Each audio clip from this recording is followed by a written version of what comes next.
হচ্ছে জগন্নাথ দেবের পিসির বাড়ি। এই বয়সে কোথায় গোয়া ঘুরতে যাব না সেই বয়সে এসে নাকি আমাকে এরকম তীর্থস্থান ঘুরতে হচ্ছে। যে কথাটা বলেছে সে আমার থেকে অনেকটাই ছোট, আর তার থেকেও বড় কথা হচ্ছে সে শুধু এইটুকু কথা বলেনি, ভগবানকে কটাক্ষ করে আরো অনেক ব্যঙ্গ বা হাস্যকর ব্যাপার বলেছে। আমরা ভগবানকে কেউই চোখের সামনে দেখিনি, তবু একটা মনের মধ্যে আস্থা বিশ্বাস সবটাই কাজ করে। সকালবেলায় তো আমরা মন্দির থেকে মানত পূরণ করে এসেছি, মানে পুজো দিয়ে হোটেলে ফিরে ব্রেকফাস্ট করেছিলাম। সব রেডি হয়ে এখন যাচ্ছি সব ধ্বজারোহণ দেখতে। অর্কর লুকটা দেখি, অর্ক দেখি হাসি মুখটা। ফাইনালি আমরা পুরীর মন্দিরে এখানে চলে এসেছি। এইখানে এই ধ্বজাটা এটা চেঞ্জ করা হবে।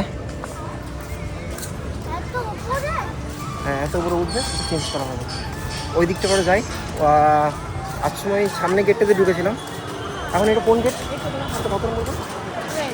জানো তো, খুব ইচ্ছা ছিল পুরীতে এলে এই মন্দিরে ধ্বজা বাঁধাটা অবশ্যই দেখব, কারণ এটা নাকি প্রতিদিন একইভাবে একই সময়ে কিন্তু এত বড় মন্দিরের ওই চূড়ার মাথাটায় উঠে কিন্তু ধ্বজাটা বাঁধে। কিন্তু ওই যে কথায় আছে না, কপালে নাই তো ঘি ঠকঠকালে পাবে কি। আমি আগের ভিডিওতে তোমাদেরকে বলেছিলাম, সেই ভিডিওতে আমি ক্লিয়ার করে বলতে পারিনি। আমার তো ক্যান্সার ছিল না, তাহলে কেন মানতটা করা হয়েছিল। তার আগে দেখাই, যেখানেই যাবে এই লোকটা ঠিক এইভাবে আমাকে পেছন থেকে ডাকে। বৃষ্টি,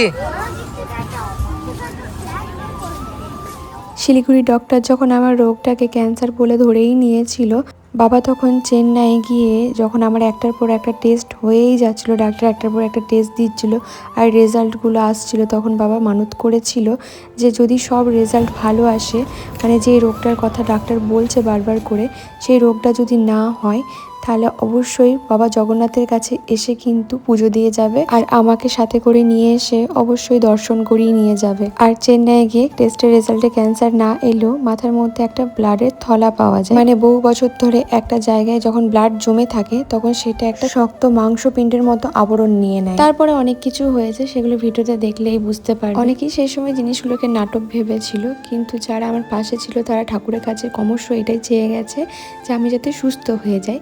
তার মধ্যে আমার বড় সেই সময় একটা মানত করেছিল যে আমি যদি আগের মতো স্বাভাবিক হয়ে দাঁড়াতে পারি বা হাঁটতে পারি, তাহলে অবশ্যই আমার বর যতগুলো জায়গায় মানত করেছে সেই সব কিছু মানত সে পূরণ করবে। কে আপনি? কোথা থেকে এসেছেন? আমি দুর্গাপুর থেকে এসেছি। কি কাজ আপনার? আমি এই যে বাবার কাছে এসেছি, হ্যাঁ পুরীধাম এসেছি। হ্যাঁ, জগন্নাথ মন্দির এই যে এখন ধ্বজা কবে এসেছেন? কবে এসেছেন? কবে আমরা এসেছি 4 তারিখে। হ্যাঁ 4 তারিখ সকালে রওনা হয়েছি, যে চেপেছি 3 তারিখ রাত্রে চেপেছি, 4 তারিখ সকালে রওনা যে এখানে চলে এসেছি।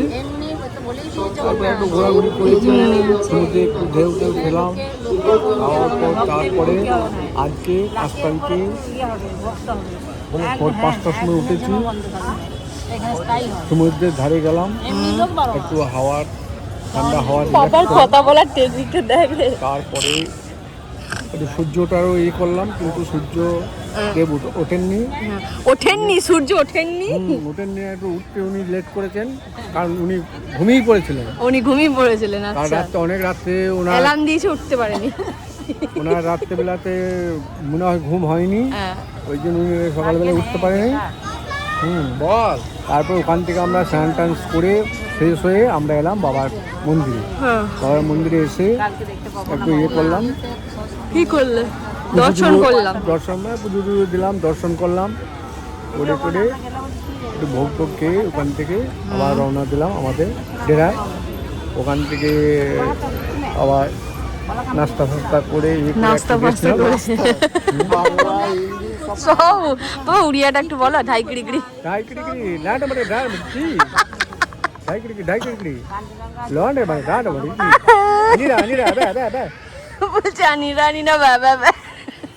জানো তো, আমরা অনেক আগের থেকে এসে এখানে বসেছিলাম।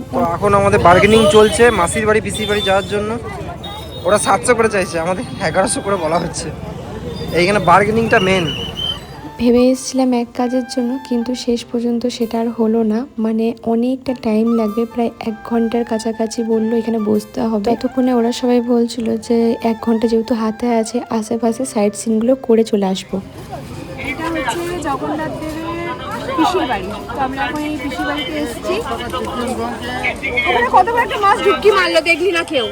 অত বড় লেজ নিয়ে আমরা ভেতরে কেউ টিকিট দিয়ে ঢুকিনি, কারণ সত্যি কথা বলতে পুরীতে গিয়ে সাইট সিন করা মানে খুবই বোকামো। আমি বলবো না যারা প্রথম যাচ্ছ তারা করবে না, আমার তো মন সবসময় বলছিল যে এই সাইট সিনগুলো না ঘুরতে গিয়ে তার থেকে ধ্বজা বাঁধাটা দেখলে খুব ভালো করতাম ওখানে বসে। এই আশেপাশে অনেক কিছু দেখেছি, অনেক জায়গায় ক্যামেরা অ্যালাউ ছিল না, তাই ভিডিও আমি করিনি। স্নান যখন হয় জ্বর আসে তো এখানে এসে রেস্ট নেয়। তো তখন ওই 15 দিন আগে এটা হয়, 15 দিন আগে হলে তো তখন জ্বর আসে, জ্বরের পরে তখন ওই মাসির বাড়িতে কাজ হয়। বলছি তো এটা কত বড়, দেখ ওরে বাবারি, দেখ রে এদিকে দেখ কত বড় বড় মাছগুলো। ও মাই গড, একবারই ছুড়ে দিলি।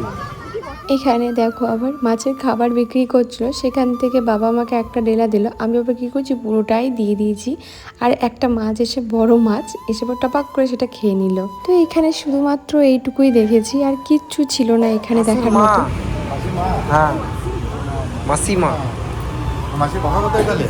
এটা হচ্ছে জগন্নাথ দেবের মাসির মায়ের বাড়ি, মানে সম্পর্কে মনে হয় দিদার বাড়ি হচ্ছে।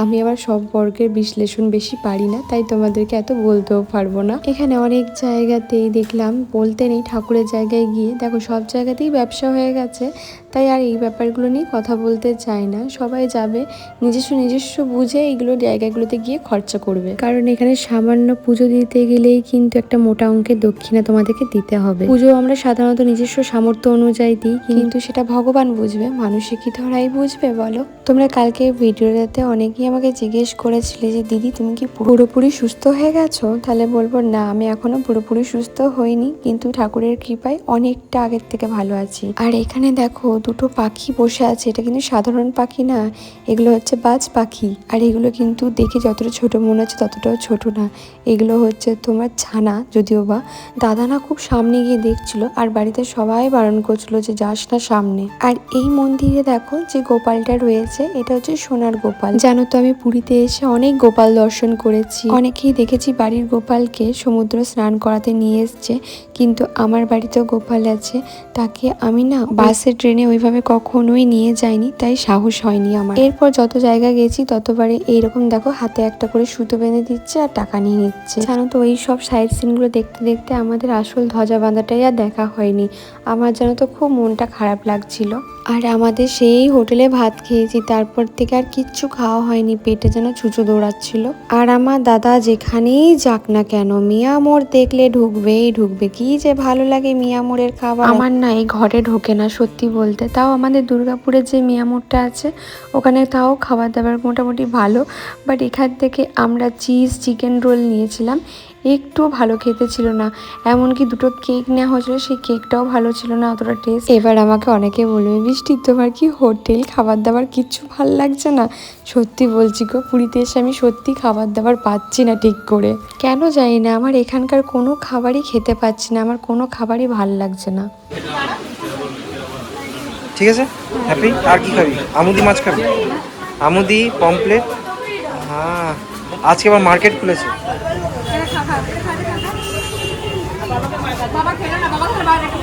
না আমার বাবা জানো তো চিকেনের কোনো কিছু খায় না, আর বাইরে গেলে তো আরও বিশেষ করে খায় না। তো তারপরে সব রেডি হয়ে মানে হোটেলে গেছিলাম, তারপরে একটু ফ্রেশ হলাম, ফ্রেশ হয়ে আমরা আবার চলে এসেছি হচ্ছে বিচে, সমুদ্রের ধারে। এখানে সবাই শাঁখ দেখছিল, তারপরে দেখছি যাদের দুটো কাজ নেই তারা দেখছি সমুদ্রের ধারে গিয়ে অর্ক আজকে সারা রাস্তা বলে এসছে বাবা তুমি আমার সাথে খেলছো না, তো ওই জন্য দেখো ওর সাথে খেলবার জন্য এখানে আবার বালিতে নিয়ে গেছে। বালিতে নিয়ে গিয়ে ওরা নাকি সারাদিন মানে সারা রাত আজকে খেলবে। আজকে সেইভাবে আর রাতে কোথাও ঘোরাঘুরি করতে যাবো না, এই সমুদ্রের ধারেই বসে থাকবো।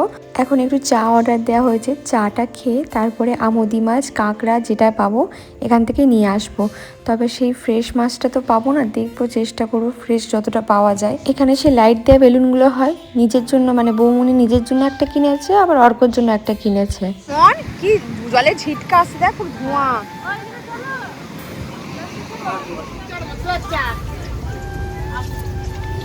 এইটা যদি না নিয়ে যাই আমরা, এখানে খেয়েছি ভিডিওটা দেখতে পাবে। এখানে আমি, বৌমনি, দাদা, প্রীতম সবাই মিলে একটু লঙ্কার পকোড়া আনতে গেছিলাম। তারপরে বৌমনিতে আর প্রীতমে এই পাপড়ি চাট হয় সেটা খেয়েছিল। আর তারপরে কি করব না করব খুঁজে না পেয়ে আমরা আবার মাছও নিয়েছি, মানে সমুদ্রের মাছ হয় সেই মাছ নিয়েছিলাম।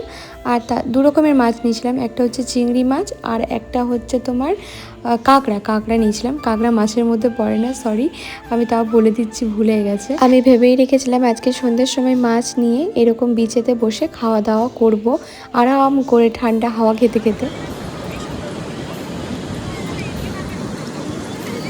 দারুণ লাগছে, দেখি বুকটা দেখি। বৃষ্টি, আমার চিংড়ি মাছটা খুব ভালো লেগেছে, কিন্তু কাঁকড়ার একটা দাঁড় খেয়ে বুঝতে পারলাম বেশ গন্ধ। আমি খাইও নি রাতে, জানো তো, শরীরটা বেশ খারাপ লাগছিল।